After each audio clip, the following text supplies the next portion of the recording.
আসসালামু আলাইকুম এভরিওয়ান, আপনাদের মাঝে আবার একটি ফ্যামিলি ব্লগ নিয়ে চলে এলাম আমি।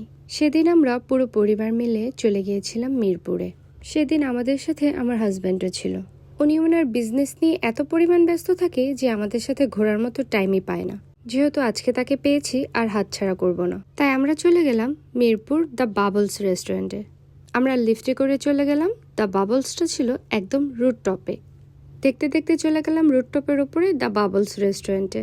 দ্য বাবলস রেস্টুরেন্টটা ছাদে অবস্থিত থাকলেও এই রেস্টুরেন্টটা কিন্তু খুব বড় জায়গা জুড়ে ছিল, আর চারদিকটা দেখতে অনেক সুন্দর লাগছিল।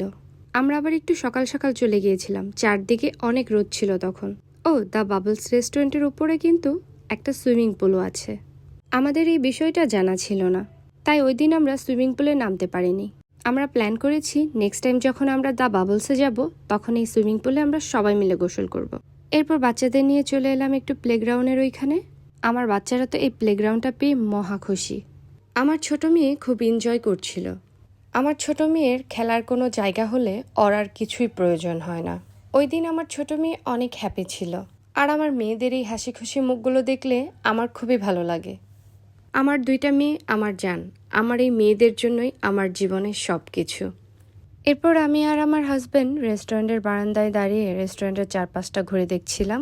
ওই দিন বাহিরে প্রচণ্ড রোদ উঠেছিল আর অনেক গরম ছিল। আমরা রোদের জন্য তাকাতেই পারছিলাম না। আমি যেমন তেমন করে একটু তাকাতে পারলেও আমার হাজব্যান্ডের চোখগুলো একদম ছোট ছোট হয়ে গিয়েছিল। এরপর আমরা রেস্টুরেন্টের ভিতরে চলে গেলাম। এরপর মেনু কার্ড দেখে আমরা খাবারের অর্ডার দিয়ে দিলাম। মেনুতে অনেক রকম খাবার ছিল, আমরা আমাদের পছন্দ মতো খাবার অর্ডার দিয়ে দিলাম।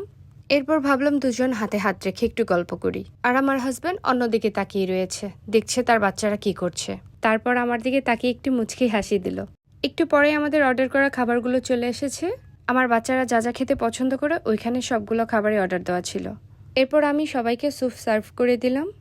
খাবারগুলো দেখতে ও খেতে কিন্তু খুবই মজা ছিল। সবাইকে খাবার সার্ভ করার পর আমিও খেতে বসে পড়লাম। ওই দিন প্রচণ্ড ক্ষুধা লেগে গিয়েছিল।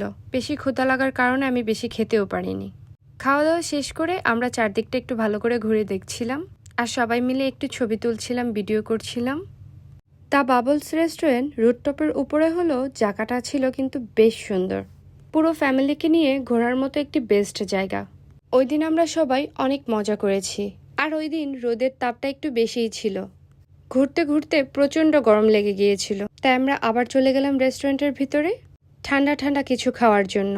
তাই যার যার পছন্দ মতো খাবার অর্ডার করে নিলাম। আমি এখানে অর্ডার করেছিলাম কুলফি আইসক্রিম। খেতে কিন্তু বেশ মজা ছিল। এরপর আইসক্রিম খাচ্ছিলাম আর বসে বসে গল্প করছিলাম, আর সাথে একটু ভিডিও করে নিচ্ছিলাম।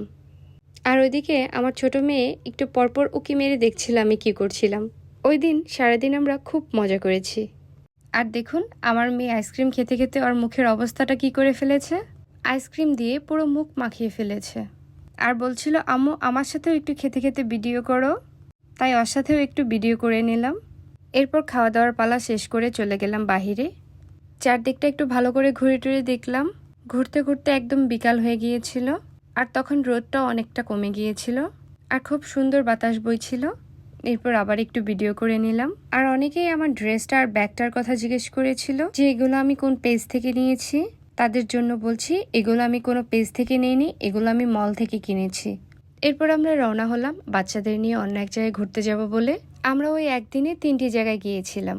আমাদের বের হতে হতে বিকাল হয়ে গিয়েছিল। এরপর আমরা লিফটে করে নেমে এলাম নিচে এসে দেখি ভাইরে ভাই কি পরিমাণ মানুষের ভিড়। আমরা একটু সকাল সকাল গিয়েছিলাম বলে তেমন ভিড় পাইনি, কিন্তু যত সময় হচ্ছে মানুষজনের ভিড় বাড়ছে। তো আজকের ভিডিওটা এই পর্যন্ত।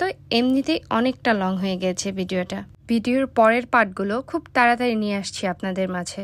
সেই পর্যন্ত সবাই ভালো থাকবেন, আর আমার জন্যও দোয়া করবেন। আর আমার ভিডিওগুলো ভালো লাগলে আমাকে বেশি বেশি লাইক কমেন্ট শেয়ার দিয়ে আমার পাশে থাকবেন। আমার পেজটাকে ফলো করে দিবেন। আল্লাহ হাফেজ।